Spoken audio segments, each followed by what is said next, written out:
Hometex থেকে সংসারের জন্য কেনাকাটা, তার সাথে সুন্দর সুন্দর টিপ পেলাম। গুণ থাকলে সংসারের সব কাজ করে ফেলা যায়। কেউ ছোট থেকে শিখে আসে না, সময়ের সাথে সাথে সবাই শিখে যায়। দুর্দান্ত স্বাদের অসম্ভব মজার একটা ভর্তা তৈরি করলাম। আসসালামু আলাইকুম, কেমন আছেন সবাই? আশা করছি আমার প্রিয় ভিউয়ার্সরা যেখানে আছেন আর আজকে আমার ব্লগটা দেখছেন সবাই আল্লাহর রহমতে অনেক বেশি ভালো আছেন। আলহামদুলিল্লাহ, আমরাও ভালো আছি। নতুন একটা ব্লগে সবাইকে ওয়েলকাম জানাচ্ছি। আজকে ব্লগটা শুরু করলাম সকাল থেকে। নেহার স্কুলের টিফিনটা রেডি করব, সেজন্য এখানে বেশ কিছু চিকেন আমি সুন্দর করে প্রসেসিং করে রাখলাম। আর আপনাদেরকে আমি এখন একটু দেখাবো যে বাহিরে কিন্তু এখনও অন্ধকার হয়ে আছে। আর এখন বাজে প্রায় 4:45টার মতো। সকালে নামাজ পড়েই কিচেনে চলে আসি, আর কিচেন থেকেই দিনটা শুরু হয়। সারা দিনের যে কাজকর্ম সেটা কিন্তু কিচেন থেকেই শুরু হয়।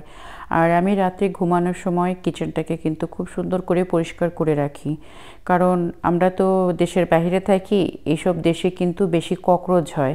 অনেক আপুরা আমাকে কমেন্ট করে বলেন, আপু তোমার বাসায় কোনো ককরোচ নেই? আমি তো বারবার বলি, না আপু, আমার বাসায় কোনো ককরোচ নেই, কারণ ককরোচের জন্মই হয় কিচেন থেকে।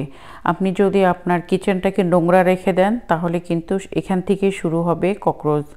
আর কিচেন যদি নিট অ্যান্ড ক্লিন থাকে, এখান থেকে ককরোচ কখনোই হবে না, আপনার অন্যান্য ঘরেও ককরোচ হবে না। আর আমি প্রতিদিন রাতে কিন্তু আমার কিচেনটা খুব সুন্দর করে মুছে গুছিয়ে তারপরে আমি ঘুমাই। আমি কিন্তু নোংরা করে কখনোই রাখি না। নেহাকে স্যান্ডউইচ তৈরি করে দিব, সেজন্য চিকেনটাকে আমি সুন্দর মতো প্রসেসিং করে ঠান্ডা হওয়ার জন্য রেখে দিয়েছি। তা না হলে মেয়োনেজ দিলে, গরম চিকেনের ভিতরে মেয়োনেজ দিলে গলে যাবে। সেজন্য আমি চিকেনটা সুন্দর করে ঠান্ডা করার জন্য রেখে দিয়েছি। আর এই যে আপনাদেরকে দেখাই সকালে আমার কিচেনের পরিবেশটা কীরকম থাকে। আমি সবসময় নিট অ্যান্ড ক্লিন এরকম গুছিয়ে রাখতে পছন্দ করি। একটা মানুষ কীরকম, তার রুচি কীরকম, সেটা কিন্তু মানুষের কিচেনে ঢুকলে আর ওয়াশরুমে ঢুকলেই বোঝা যায়। ঘর বাড়ি গুছিয়ে রাখলেই শুধু হবে না, পরিষ্কার পরিচ্ছন্নতাও থাকতে হবে। আর দিনের বেশিরভাগ সময় আমাদের বেশিরভাগ মেয়েদেরই কিচেনে থাকতে হয়। আর কিচেনটা যদি একটু সাজানো গোছানো থাকে তাহলে কিন্তু কাজ করতেও ভালো লাগে, চোখেরও একটা অন্যরকম শান্তি আসে। মেয়েকে কলেজের বাসে উঠিয়ে দিয়ে চলে আসলাম। এসে শুরু করে দিলাম আমার দুপুরের জন্য কি কি রান্না বান্না করব। সব কিছুই মোটামুটি রেডি করে নিয়েছি। আপনাদের ভাইয়া যেহেতু বাসায় নাই আর রান্নাবান্নারও অতটা আগ্রহ নাই, যা রান্না করছি তাই থেকে যাচ্ছে। নেহাও ওরকম রান্নাবান্না করলেও বেশি খাওয়া দাওয়ার ব্যাপারে অত ইন্টারেস্ট দেখায় না। আর ঘরে যেটা থাকে সেটাই আমি খেয়ে নিই।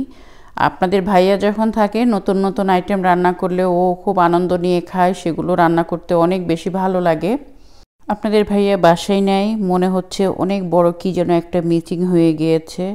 আসলে ভালোবাসা মনে হয় এরকমই হয়, কাছে থাকলে বোঝা যায় না, দূরে গেলেই বোঝা যায়। ও যখন ছিল তখন কিন্তু অন্যরকম একটা ব্যস্ততা ছিল। আমি সকালে ওর জন্য কি ধরনের নাস্তা বানাবো, দুপুরে ওকে কি খাবার দেব, বিকালের নাস্তা, রাতের খাবার, সব কিছু মিলিয়ে কিন্তু অন্যরকম একটা ব্যস্ততা কাজ করতো। আসলে যেখানে ভালোবাসা থাকে সে কাজে কোনো ক্লান্তি আসে না। এতটা যে কাজ করেছি, কোনো রকমই ক্লান্তি আসতো না, অনেক খুশি মনে কাজগুলো করতাম। আর ওর সব থেকে পছন্দের একটা খাবার আজকে রান্না করছি। খুব মনে পড়ছে যে ও এই খাবারটা খুব পছন্দ করে। গরুর মাংস দিয়ে বুটের ডাল রান্না। আজকে আমি বুটের ডাল দিয়ে গরুর মাংস রান্না করছিলাম আর বারবার আপনাদের ভাইয়ের কথা মনে পড়ছিল যে ও খুবই পছন্দ করে এই খাবারটা। আর আমি আজকে বুটের ডাল দিয়ে গরুর মাংস রান্না করেছি। আর গরুর মাংস বের করে কিছুটা আমি কাবাবের জন্য রেডি করে নিচ্ছি। আর খুব মজার একটা ভর্তা তৈরি করেছিলাম। আমি ওইরকম কোনো ভর্তা তৈরি করতে পারি না, তারপরও মাঝে মধ্যে তৈরি করে খাই, খুবই ভালো লাগে, খুবই মজা হয়। যাদেরকে খাইয়েছি সবাই বলে অনেক মজা হয়। আজকে বরবটি আর সিম আর চিংড়ি মাছ দিয়ে খুব মজার একটা ভর্তা তৈরি করেছি। এই যে দেখতে পাচ্ছেন, সিম আর বরবটিগুলো আমি এখানে সেদ্ধ করে নিয়েছি। আর ছোট ছোট দেশি চিংড়ি মাছ নিয়েছি। চিংড়ি মাছটা আমি একটু তেলের উপরে দিয়ে, সরিষার তেলের উপরে দিয়ে একটু হালকা নাড়াচাড়া করে নিয়েছি। সাথে দিয়েছিলাম এখানে পেঁয়াজ বড় বড় করে কেটে দিয়েছি, রসুন, কাঁচামরিচ, একটু হলুদের গুঁড়া দিয়ে খুব সুন্দর করে চিংড়ি মাছটা একটু ভাজা ভাজা করে সেদ্ধ করে রাখা। আমি সিম আর বরবটিগুলো দিয়ে দিয়েছি। অবশ্যই আপনারা আপনাদের টেস্ট অনুযায়ী লবণ এবং মরিচটা দিয়ে নেবেন। তারপরে আমি এটা পাটায় বাটি নিয়ে আমি এটা ব্লেন্ডারে পেস্ট করে নিয়েছি, নিয়ে আবার সরিষার তেল দিয়ে একটু হালকা ফ্রাই করে নিচ্ছি। তাহলে কিন্তু আমার কাছে খেতে ভালো লাগে। অনেকে আছে এরকম ফ্রাই করে না, সরাসরি তারা খায়, মানে ওটা খেতেও ভালো লাগে এক রকমের, আর এটার টেস্টও অন্যরকম হয়। আর সব থেকে ভালো হয় যদি এটা পাটায় বেটে খাওয়া যায়। আজকে দুপুরের মেনুটা আপনাদের সাথে একটু শেয়ার করার চেষ্টা করছি। আর সংসারে কিন্তু কাজের কোনো শেষ থাকে না, কিচেনে আসলেই কিন্তু কোনো না কোনো কাজ বের হয়ে আসে। যেহেতু ডাল দিয়ে আজকে আমি ছোলা বুটটা রান্না করছি, হঠাৎ করে খেয়াল করলাম যে আমার ঘরে পেঁয়াজের বেরেস্তা নাই, কারণ রান্নার শেষে উপর দিয়ে একটু পেঁয়াজের বেরেস্তা দিতে হবে। তো আবার নতুন করে পেঁয়াজের বেরেস্তা করলাম। আর এই যে আমার দুপুরের মেনুটা, এখানে বাইন মাছের বাচ্চাগুলো দিয়ে টমেটোর একটা টক রান্না করেছিলাম, আর অল্প করে পেঁয়াজের বেরেস্তা, কাবাব আর ডাল দিয়ে বুট দিয়ে রান্না করা হয়েছিল, আর সালাদ করেছিলাম। দুপুরবেলা তো আমি একা একা খেয়েছি, একা একা খেতে কিন্তু ভালো লাগে না, তারপরে কিছু করার নাই, এরকম করেই মাসের পর মাস, বছরের পর বছর মানে আমাদেরকে করতে হয়, অভ্যাস হয়ে গিয়েছে। তো আমি একটু সালাদ করে নিয়েছি, আর এই যে ভর্তা দিয়ে গরম গরম ভাত খেতে বসে গিয়েছি। আসলে কি, গুণ থাকলেই সংসারের সব কাজ করা যায়। কেউ ছোট থেকে শিখে আসে না, সময়ের সাথে সাথে সবাই সব কিছু শিখে যায়। ভর্তা বানানো তো দূরের কথা, ঠিকমতো রান্নাই করতে পারতাম না, আর এখন ভর্তা দেখি মানুষ অনেক মজার মজার ভর্তা খায়। আমিও বাসায় ট্রাই করি এবং মাশাআল্লাহ অনেক মজার ভর্তা তৈরি করে নিজেই এখন খাই, এবং মানুষকেও আমি মাঝে মধ্যে ভর্তা তৈরি করে দিই। সবাই খেয়ে যখন বলে যে না মাশাআল্লাহ অনেক মজা হয়েছে, তখন আসলে অনেক বেশি ভালো লাগে। বাংলাদেশে গিয়েছিলাম, বাংলাদেশে গেলে প্রতিবার আমি একটা কাজ সবসময় করি, সেটা হচ্ছে বিছানার চাদর। আমি বিছানার চাদর নিয়ে আসি, 2 সেট 3 সেট করে বিছানার চাদর নিয়ে আসি, কারণ আমি যে চাদরগুলো নিয়ে আসি সেগুলো প্রচুর ভারী হয়। আজকে আপনাদের সাথে শেয়ার করব এবার যে আমি 2টা চাদর নিয়ে আসতে পেরেছি, আর এই চাদরগুলো কিন্তু অনেক ওয়েট হয়, যার কারণে এগুলো বুকিংয়ে দিলে দেখা যায় অন্যান্য মাল নিতে গেলে ওয়েটের প্রবলেম হয়, হাতে নিতে গেলে তখন দেখা যায় যে অন্যান্য জিনিসগুলো আবার নেওয়া যায় না, যার কারণে আমি 2 সেট চাদর নিয়ে এসেছি।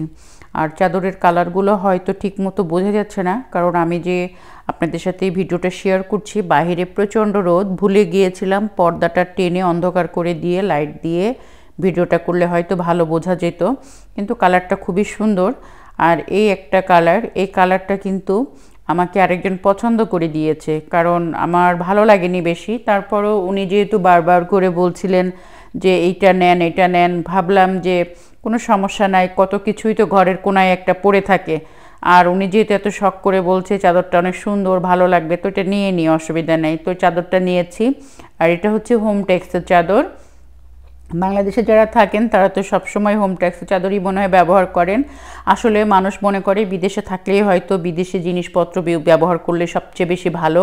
এখানকার চাদরে আমি আগেও বলেছি ফুল কটন থাকে না, কিছুটা মিক্স থাকে। বিছানায় ঘুমাতে আসলে যদি একটু আরাম না হয়, একটু নরম না হয় বিছানাটা, সেখানে কিন্তু শুয়ে মজা পাওয়া যায় না। তো বাংলাদেশ থেকে আমি চাদরগুলো নিয়ে আসি হোম টেক্সের, এগুলোতে একদম ফুল কটনের চাদর, বিছানায় যখন পেরে এটাতে যখন আমি বসি বা ঘুমাই খুবই আরাম লাগে। আর এই যে এই চাদরটা আমাকে একজন গিফট করেছে, এটা হচ্ছে সিঙ্গেল, মানে ডাবল না, আমি তো নিয়ে এসেছি এক, মানে সেলাইবিহীন, মানে সেলাই নাই, মাঝখানে যে একটা সেলাই থাকে সেলাই নেই, এক মানে একটা ইয়ের চাদর থানের থেকে নেওয়া, আর 4টা বালিশের কভার। আমার তো 3000 টাকা পড়েছে এক একটা, মানে 4টা বালিশ একটা চাদর, 2টা আমি 6000 টাকা দিয়ে কিনেছি, আর একটা আমি গিফট পেয়েছি, যেটা এখন দেখালাম ওটা গিফটের। একজন আমাকে বাংলাদেশ থেকে নিয়ে এসে গিফট করেছে 2টা বালিশের কভার, আর ওটা হচ্ছে সিঙ্গেল বেডের জন্য। আর আমার খুবই পছন্দের একটা ড্রেস কিনেছি, কখন যে কার কোন জিনিস ভালো লাগে আসলে বলা যায় না।